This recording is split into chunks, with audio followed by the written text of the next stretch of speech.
It's alive! What are we talking about? The Lunar Rover. Welcome to CK4RC. Welcome back to the channel. I got a big one today. It's big for me. My first ever ground up full custom build is done. The Lunar Rover is finished and it's functional. I've done just a little bit of testing just to make sure the servo turns right, just to make sure it goes forward and backwards, but I haven't really driven it yet. Now the good news is the perfect terrain for this is right outside, but there's been no daybreak. So I think that I'm going to have some daylight at some point, probably, maybe, because I mean that's usually how like the world spins. It's round, in case you were confused. It spins and then the sunshine and the daylight. Anyway, as soon as I get some daylight outside, I'm taking this bad boy out. There's some snow out there. Now it's starting to soften up because the temperatures have been warmer the last couple days, but it's still there, and I'm going to drive on it. And I'm going to recreate that moon landing that was faked all those years ago. What was that, like 60 years ago? It's a long time ago. Is it 60? 20, 40? 40 years ago? Math. You know, whenever it was. 50. Let's just call it 50. Just a happy medium. 50 years ago, they faked it. I don't really believe that. But I have a Lunar Rover, and I'm going to go drive on stuff. So that's what's going to happen. I'm excited to get into this, man. It's taken me a lot of work. I had to reorder certain parts. I had to wait for a new chassis to come in. I had to wait for a new skid plate to come in. Nope, not skid plate. I had to wait for a new servo mount to come in. Had to make sure that I had the right links. I was getting messages from guys that have built this buggy in the past, and supposedly the recommendation for this printed chassis is C-bolt links. That is the C10 links in the front, deadbolt links in the rear, and supposedly it is very particular about that because this thing doesn't like to cooperate with any other links. Well, I'm a sucker for a deadbolt, and I like that, so I went with just standard deadbolt, high-rise, high-clearance links from Njora, and it works just fine. So there's no hitting on the frame up here, which makes sense because the deadbolt front is shorter than the C10 front. So I don't know why it wouldn't work, but people were very specific that C-bolt is what's needed. Turns out it's not. So got that. Now I've got a mess inside because this isn't completely finished. It's finished in the sense that it's operational. It's not finished in the sense that I still have a lot of wire management to do. I need to mount up the receiver and the ESC in here so it's not flopping around all willy-nilly. And then I've got plans to paint this guy, but it's freezing cold outside and paint doesn't like to work when it's cold out. So I'm going to have to wait till things warm up a little bit. So we'll do that. I'll wait until things warm up a little bit, and then I'm going to hit it with a paint job. I'm going to put some stickers on there. I also have a set of rock lights that I think will look fantastic on here and light up these tracks and the ground underneath. I think that's going to be a really nice looking feature. So I didn't install those yet. I'll do that whenever I pull the chassis off and do all the painting and wire management and everything else. I will say this thing was a beast to put together. Particularly the skid plate attaching down here on the chassis and the front drive shaft. It's steel Njora drive shaft, aluminum Njora drive shaft deadbolt, and it's particular because there's not a whole lot of wiggle room. The back one is long and there's plenty of flex and wiggle room in there. The front one, it just pops out all the time. Now that I have everything bolted up and the suspension is in place and stuff like that, it's locked in, it's not going to fall out. But getting it to this point was, doggy, it was a little bit of a pain. And I'm excited because this is my first rig with my radio link RC4GS. It's the V3. So yeah, I'm pretty pumped to have a non-RTR stock transmitter, and this thing is pretty wonderful. So I'm going to get the setup table out, wherever it is. I think it's back over here. I'm going to get that out. We're going to do some testing with this thing. I'm going to try a couple indoor obstacles, and as soon as I get some daylight out there, I'm going out in the snow because I got tracks on this thing. That's perfect. So we're going to do that, and just to show, so I do still have my backup chassis here that I did some mock-up and some testing with. And just to show some of the work that had to be done to accommodate the motor, because this, again, it's very particular for stock electronics. Well, I'm not running stock electronics. I'm running a FuryTech Chameleon brushed motor with the FuryTech Lizard Pro ESC. And this little battery tray that's printed in here, so it goes all the way across right there. I had to Dremel and cut to make room for the larger Chameleon-sized motor. And then I had to cut out like some of the bracing down here. See how this side has like that bracing right there? This side I had to cut that out. So I had to do that on this one too. I did a nicer job on this one, but I still need to do some cleanup. It's still very rough because I got so anxious. I got so antsy. It was taking shape and I could see it happening and I couldn't stop myself. You know? So here it is. My first full custom ground up build, my Lunar Rover. I'm so pumped. And of course I'm going with this is my Lunar Rover themed build because it's got the white and the blue. It gives me NASA vibes. So that's why I go with this white and blue crawler design shirt from Only RCs. It's right there. It's also up there. Takes me a minute to get my finger oriented right there. Only RCs. See that? Wiggle, wiggle. Go to onlyrcs.com. My discount code's down in the description. You get 20% off your order. They've got so many cool designs, shirts, blankets, cups, stickers, banners. Got a really cool banner. If you don't want mine, well, I don't blame you. They have just theirs. So they got all the stuff. Get the stuff, save the money. That's how it works. So I'm going to switch some things around. I'm going to get the setup table. I'm going to get a couple obstacles over here. We're going to see what this thing's capable of because it's not going to be a performer. I already know that. But I want to see what it can do. And so we're going to test it. So let's do that. Here we go. All right, let's check out these stats on the setup table over here. So with these Endura double barrel telescopic shocks, I should get some pretty good flex, which as you can see, that appears to be the case. Now, what I don't know with these treads is where do I measure? Do I measure the forward patch of contact, which is around the 16.5, which puts it in the ready to crawling area? Ready to crawling. Do I count the back patch, which puts it right around 13, which is in nice performances?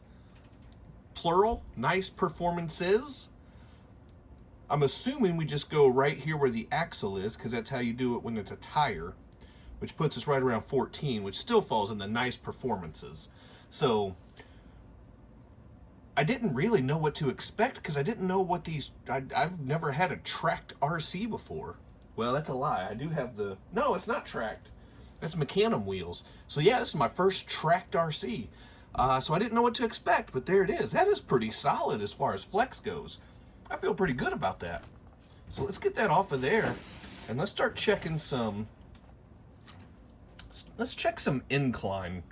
Let's check some incline, shall we? I think we shall. Let's go ahead and do that. So let's get that on there. I'm gonna hold the base plate and I'm gonna start going. Here we go. What's happening? Oh, the track got in the way. Okay, here we go. All right, make sure we got a good view on camera right here. Coming up on 40, 45, 50. It's not moving too much yet. It's starting to. Starting to tip a little bit. We're coming up on 55. That's pretty solid. 55. Coming up. Getting close to. We're at 60. 64, 65, 70. Is this right? 70-degree incline? Is that right? 75? There's no way. Something's going on here. That was at like 78, 79? There's no way that's right. That can't be right. Is that right?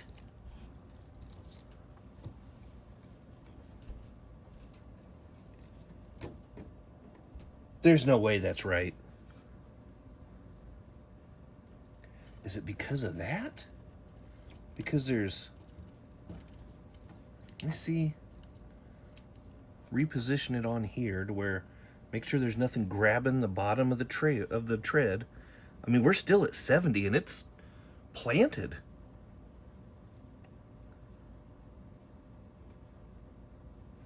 Are my fingers in the way? Can you see? Let me make sure that we're getting this on camera, because this is bonkers. 75 and it's still on the board.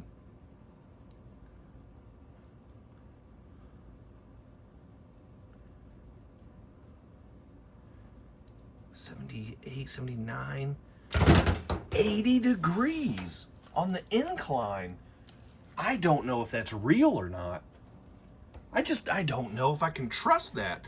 That just seems crazy. All right, well, let me try this. Let me try the side hill. Let's see what we get with the side hill. 50. 55. So 56 on the side hill. That seems pretty reasonable, pretty standard. Now, honestly, I was kind of expecting a little bit better with the side hill just because of the width. So, not too shabby on the side hill, but nothing to write home about either. So there's our stats on the setup table. Now the sunlight is starting to break out. So let's get outside and check this thing out in its natural terrain. It's getting a little soggy out here, but let's see what this thing is made of. Oh, look at it go. Plugging away. And this is why it's important that these rigs,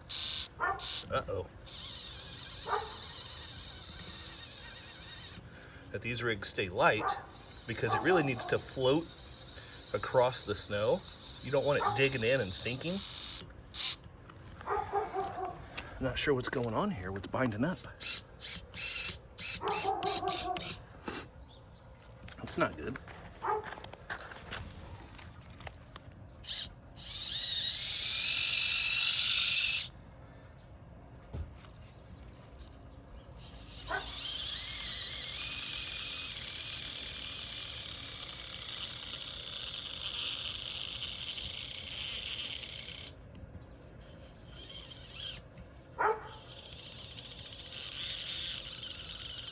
Just doesn't like turning under power. That seems to be the problem. But look at it go. Now I'm getting it figured out. And this is how they did the moon landing.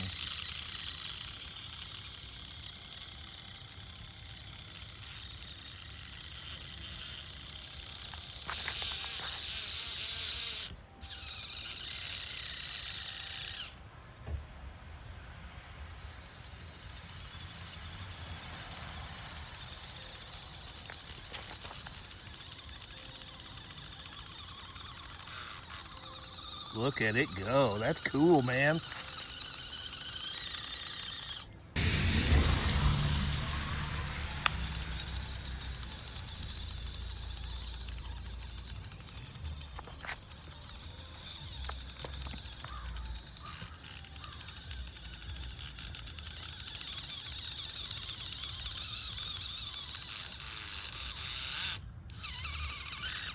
Just snow crawling on the moon.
All right, now as you may have already noticed, I was grinding some gears pretty good out there in the snow, and I wasn't totally sure what was going on with the drivetrain, binding, whatever, but I'm pretty sure I know what it was. The transmission that I put in here, I knew was not very good. I knew that it had some issues. I was just using it for mock-up. And so I have that clear cover in there. If we look in there, might even be able to see some of the gears stripping out. But yeah, no, that's things just stripping, just all the way. But yeah, so a smart person would probably go ahead and stop there and just say that, hey, it worked. But I'm not a smart person. I'm not a quitter. So now we're inside on the table, and I'm going to see, I don't even know if this thing's wide enough. I'm going to see if I can crawl on the pipeline from Crawler Tracks. And by the way, if you want to pick up some sweet indoor obstacles from Crawler Tracks, check out my description because I've got a 10% discount code in there for anybody that might want a discount on their obstacles. Now let's see if I can totally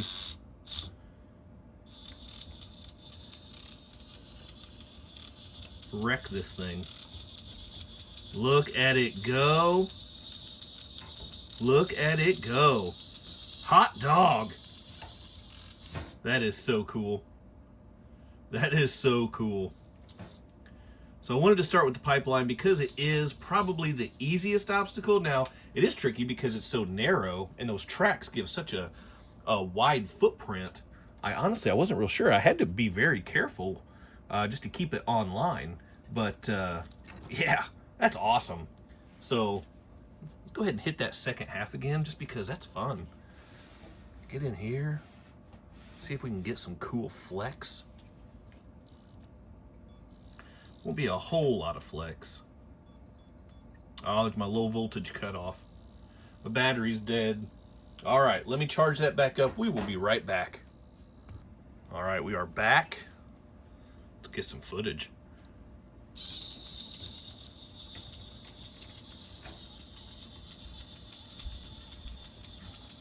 Look at it. Oh, look at it. It's so good. Oh, it's so good.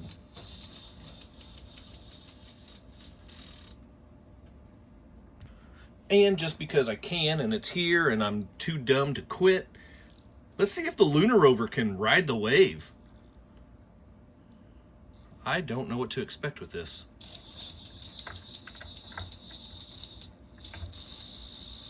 Yeah, it doesn't have the oomph to get the kind of the extreme angles right now with my gearing issue.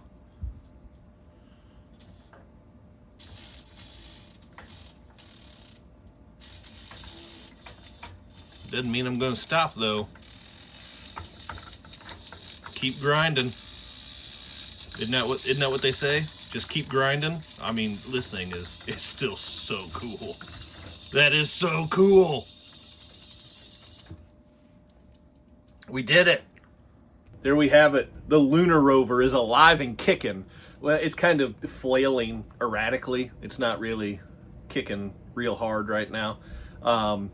But there's movement. It's alive. The aliveness is questionable, but it's there. So, listen, I'm pumped. I know this thing isn't going to be a performer. I do want to get it to where it's not breaking, but it's running, and I'm pumped. So, there we have it in all of its glory and all of its faults. It still isn't completely finished. I still have the rock lights I got to do. I still have to replace that transmission. I still need to do a paint job, and I still have some wire management to get it all buttoned up. So that's going to be coming in the next couple months. I have to wait for it to warm up before I get into the paint and everything else. But there it is. This thing has been a year in the making from the time I got the first chassis. And I had the idea. I've had the first chassis and the tracks for almost a solid year now. So that's how long this project has been kicking around in the old noodle. It has come to life. Here it is. in fruition. Is that how you, that's not how you use that word, but whatever. It fruited.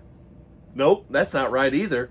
But here it is. So hit that quadfecta before you go. Like, subscribe, comment, share. Keep doing RC stuff. I'll see you next time.